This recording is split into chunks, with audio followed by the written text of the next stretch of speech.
নিফটির মধ্যে 14 দিনের ভালো একটা র্যালি দেখার পর নিফটির মধ্যে আজকে একটা আমরা ভালো সেলিং দেখতে পেলাম। নিফটি তার স্ট্রং সাপোর্ট 25,200-কে ব্রেক করেই আজকে ক্লোজিং দিয়েছে। আর ব্যাংক নিফটির আজকে এক্সপায়ারি ছিল, আমরা ততটা সেলিং হয়তো ব্যাংক নিফটিতে আজকে দেখিনি। তো ব্যাংক নিফটি নিয়ে আলোচনা করব। এর সাথে সাথেই কতগুলো স্টক সম্পর্কে আপনারা আমার ভিউ জানতে চেয়েছেন, সেই সব স্টকগুলো নিয়েও ডিসকাস করব। তাহলে ভিডিওটা শুরু করা যাক। আমি নিরুপমা শেয়ার শেখো চ্যানেলের পক্ষ থেকে সকল বন্ধুদের স্বাগত জানাই। আর চ্যানেলটা যদি সাবস্ক্রাইব না করে থাকেন তাহলে অবশ্যই চ্যানেলটা সাবস্ক্রাইব করে নেবেন আর পাশে থাকা বেল আইকনটা প্রেস করে রাখবেন। আমি ভিডিও আপলোড করার সাথে সাথে আপনাদের কাছে ভিডিওটা পৌঁছে যাবে। তো আজকে আমরা দেখলাম নিফটি প্রায় যে 14 দিন ধরে একটা ভালো র্যালি দেখালো, সেটার মধ্যে কিন্তু একটা ব্রেক এলো। আমরা নিফটিকে দেখলাম আজকে তার যে ইম্পর্ট্যান্ট লেভেল 25,200 তাকে ব্রেক করেই আজকে ট্রেড করেছে এবং ক্লোজিং টাইমে আমরা ক্লোজিংও পেয়েছি 25,198-তে। তো এক্ষেত্রে আমরা যদি গ্লোবাল মার্কেটের দিকে একবার তাকিয়ে দেখি, সেখানে আমরা দেখতে পাচ্ছি সেখানে হিউজ সেলিং কিন্তু চলছে। সেটা আমরা ইউএস মার্কেট হোক, ইউরোপ মার্কেট হোক বা এশিয়া মার্কেট হোক, প্রত্যেকটা মার্কেটের মধ্যেই কিন্তু একটা ভালো সেলিং আমরা দেখতে পাচ্ছি। আমরা যদি ইউএস মার্কেট দেখি, সেখানে এখন আমি যখন ভিডিও করছি তখন ন্যাসডাকে আমরা দেখছি প্রায় 577 পয়েন্ট নেগেটিভে ট্রেড করছে। ডাউন জোনও কিন্তু ভালো একটা নেগেটিভে ট্রেড করছে। ইউরোপ মার্কেটের মধ্যেও আমরা দেখছি প্রায় 1% নিচেই ইউরোপ মার্কেটেও ট্রেড হচ্ছে। আর এশিয়া মার্কেটে আজকে জাপানের মার্কেট প্রায় 4% একটা সেলিং আমরা দেখতে পেয়েছি। তো 4% নিচে জাপান মার্কেট ট্রেড করেছে। তো যেটা দেখে মনে হচ্ছে এই সেপ্টেম্বর থেকে অক্টোবরের ফার্স্ট উইক পর্যন্ত মার্কেটের মধ্যে কিন্তু একটা ভালো সেলিং থাকবে। তো মার্কেটের মধ্যে এই কারেকশনটায় কতটা নিচে আসতে পারে সেটা একটু দেখা যাক। তো আমরা মার্কেটে দেখছি যে নিফটি এখন ট্রেড করছে 25,198-তে। যদি নিফটি 24,950-কে ব্রেক করে ট্রেড করতে থাকে, সেক্ষেত্রে কিন্তু নিফটিতে আমরা 24,330 পর্যন্ত নিচের দিকে আসতে পারে। কারণ 24,330-এ নিফটির একটা স্ট্রং সাপোর্ট রয়েছে। তো এটাকে যদি হোল্ড করতে পারে তাহলে কিন্তু নিফটি এই পর্যন্ত নিচে আসতে পারে। তো ইমিডিয়েট আমরা যেটা দেখব, এটা আমি যেটা বললাম, এটা প্রায় সেপ্টেম্বর মাস পুরোটাই হয়তো নিফটির ক্ষেত্রে আমরা নিচের দিকে আসতে দেখতে পারি। আর যদি 24,330-এ হোল্ড না করতে পারে, সেক্ষেত্রে কিন্তু আমরা প্রায় 22,700 পর্যন্ত নিচে আসতে পারি।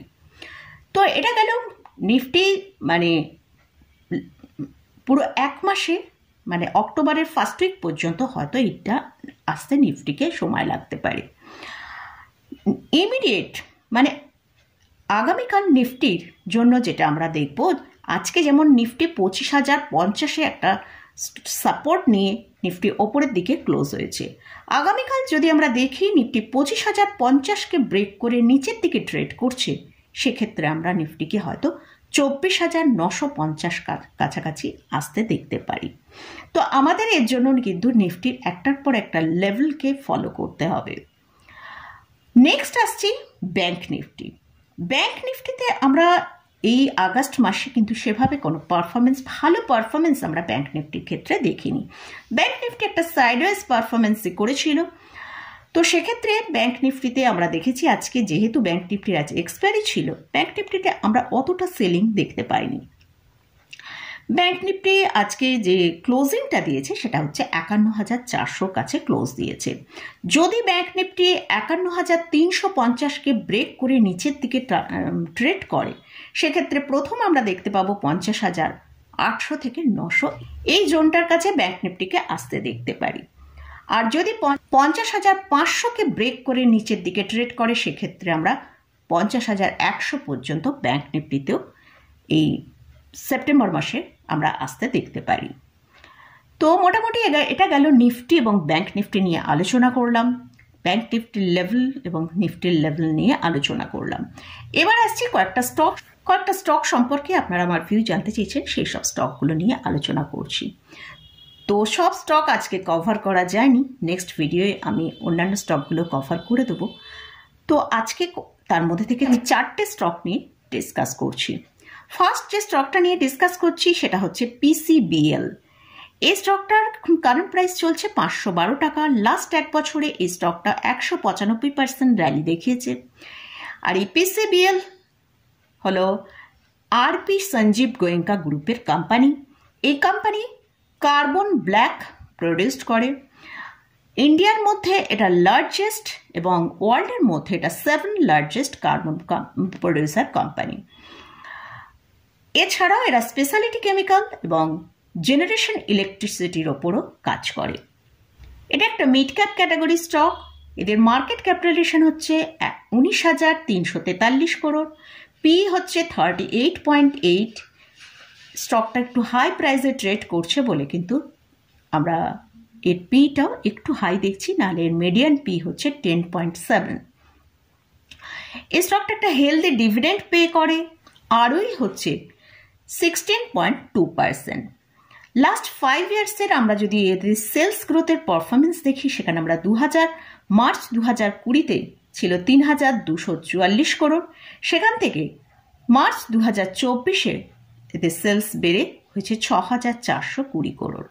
নেট প্রফিটের মধ্যেও ভালো গ্রোথ এসছে, যেটা মার্চ 2020-তে ছিল 288 করোড়, মার্চ 2024-এ সেটা 491 করোড়। তো মোটামুটি আমরা সেলস এবং নেট প্রফিটের মধ্যে কিন্তু একটা ভালো গ্রোথ দেখতে পেলাম। এই স্টকে প্রোমোটারের হোল্ডিং হচ্ছে 51%, এফআইএস এর হোল্ডিং 4.29%, ডিআইএস এর হোল্ডিং 6.41%, আর পাবলিকের কাছে একটা খুব ভালো পজিশন রয়েছে, সেটা হচ্ছে 35.66%। এই স্টকের জন্য স্ট্রং সাপোর্ট হচ্ছে 441 টাকা। এই স্টকটা কিন্তু একটা আপ ট্রেন্ডে চলছে। নেক্সট যে স্টকটা নিয়ে আলোচনা করছি সেটা হচ্ছে ফেডারেল ব্যাংক। এই স্টকটার কারেন্ট প্রাইস চলছে 188 টাকা। এই স্টকের আমরা চার্টটা একবার দেখব। সেখানে আমরা দেখতে পাচ্ছি এই স্টকটা তার 196 টাকার কাছে যে একটা সাপোর্ট ছিল তাকে ব্রেক করে স্টকটা নিচের দিকে ট্রেড করছে। স্টকটা নিচের দিকে 179 টাকা পর্যন্ত আসতে পারে। স্টকটা আজকে প্রায় 3%-এরও বেশি নেগেটিভে ট্রেড করেছে। লাস্ট 5 ইয়ার্সে এদের প্রফিট গ্রোথ হচ্ছে 24.3% CAGR। এই স্টকটা এফআইএস এর হোল্ডিং হচ্ছে 28.63%, ডিআইএস এর হোল্ডিং 44.97%। মানে এই স্টকে কিন্তু ডিআইএস এর একটা হিউজ পজিশন হোল্ডিংয়ে রয়েছে। পাবলিকের কাছে আছে 26.40%। এখানে প্রোমোটারের কাছে কোনো হোল্ডিং নেই। নেক্সট যে স্টকটা নিয়ে আলোচনা করছি সেটা হচ্ছে পিএনবি, পাঞ্জাব ন্যাশনাল ব্যাংক। এই স্টকের কারেন্ট প্রাইস চলছে 113 টাকা। পিএনবি হলো ইন্ডিয়ার 3rd largest bank. Market capitalisation হচ্ছে 1,24,424 করোড়। পি হচ্ছে 10.6। হেলদি ডিভিডেন্ড পে করে। জুন কোয়ার্টারের রেজাল্ট আমরা যদি দেখি, রেভিনিউ হচ্ছে 29,145 করোড়, নেট প্রফিট হচ্ছে 3,991 করোড়। আর এই পাঞ্জাব ন্যাশনাল ব্যাংক লাস্ট এক বছরে 86% র্যালি দেখিয়েছে। আমরা যদি এই পিএনবির একবার চার্টটা দেখি, সেখানে দেখছি যে 50 DMR নিচে কিন্তু স্টকটা ট্রেড করছে।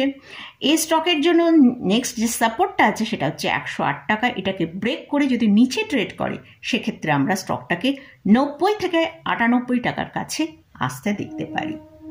এই স্টকটা এরকম ডিপসে বাই করা যেতে পারে। লাস্ট যে স্টকটা নিয়ে আলোচনা করছি সেটা হচ্ছে এনবিসিসি। এই স্টকের এখন কারেন্ট প্রাইস চলছে 185 টাকা। স্টকটা লাস্ট এক বছরে 229% র্যালি দেখিয়েছে, প্রায় অর্থাৎ 60 টাকা থেকে 195 টাকা পর্যন্ত উপরের দিকে গেছে। এই কোম্পানি 31 আগস্টে তার বোনাস শেয়ার ইস্যু করছে, সেটা অ্যানাউন্স করেছে। যাদের কাছে এই স্টক হোল্ডিংয়ের রয়েছে তারা 1:2 অনুপাতে বোনাস শেয়ার পাবেন। অর্থাৎ আপনার কাছে যদি দুটো এনবিসিসি স্টক থাকে তাহলে একটি বোনাস শেয়ার হিসেবে এনবিসিসিরই স্টক আপনি পাবেন। তবে এর জন্য অবশ্যই 6 অক্টোবরের মধ্যে কিন্তু আপনার হোল্ডিংয়ে এই স্টককে থাকতে হবে। এনভিসিসি হচ্ছে ইন্ডিয়ার গভর্নমেন্টের একটা নবরত্ন এন্টারপ্রাইজ। এটা ministry of housing and urban অ্যাফেয়ার্সের আন্ডারে এরা কাজ করছে। তো এরা 3টে সেগমেন্টের ওপর কাজ করে। একটা হচ্ছে প্রজেক্ট ম্যানেজমেন্ট কনসালটেন্সি, সেকেন্ড হচ্ছে engineering procurement and construction, third হচ্ছে রিয়েল এস্টেট। এদের মার্কেট ক্যাপিটালাইজেশন হচ্ছে 33,264 করোড়। স্টক যেহেতু অনেকটা হাই প্রাইসের হাই প্রাইসের ট্রেড করছে, তাই জন্য কিন্তু যদি বাই করতে হয় তাহলে অবশ্যই ডিপসে বাই করতে হবে, কারণ স্টকের এখন যে পিটা চলছে সেটা প্রায় 60-র কাছাকাছি চলছে। এটা একটা অলমোস্ট ডেট ফ্রি কোম্পানি। এদের জুন কোয়ার্টারের রেজাল্ট যদি দেখি, সেখানে সেলস এবং নেট প্রফিটের মধ্যে একটা ভালো ডিক্লাইন এসছে। তো স্টকের ভেতরে আমরা কিন্তু সেরকমভাবে ততটা সেলিং দেখিনি। এই স্টকের শর্ট টার্ম যে সাপোর্টটা হচ্ছে সেটা হচ্ছে 180 টাকা। এইটা ব্রেক যদি করে, এই 180 টাকা ব্রেক করে যদি নিচে ট্রেড করে, সেক্ষেত্রে আমরা 160 টাকা পর্যন্ত নিচে আসতে দেখতে পারি।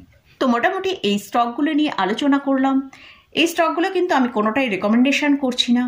এই স্টক বা ইন্ডেক্সে কোথাও যদি আপনারা কোনো বাই পজিশন নিতে চান, তাহলে অবশ্যই তার আগে চার্ট এবং স্টকের ফান্ডামেন্টাল অ্যানালিসিস করে নিয়ে তারপরেই পজিশন নেবেন। আজকে আমি নিফটি, ব্যাংক নিফটির লেভেল নিয়ে আলোচনা করলাম এবং বিভিন্ন স্টক নিয়ে আপনারা যে জানতে চেয়েছেন সেই স্টকগুলো নিয়েও আলোচনা করলাম। আরও কিছু স্টক রয়েছে, সেগুলো নেক্সট ভিডিওয়ে আমি আপনাদের সাথে আমার ভিউ শেয়ার করব। তো মোটামুটি আজকের মতন ভিডিওটা এখানেই শেষ করছি। ভিডিওটা যদি ভালো লাগে অবশ্যই লাইক করবেন, শেয়ার করবেন, সাবস্ক্রাইব করবেন। ধন্যবাদ।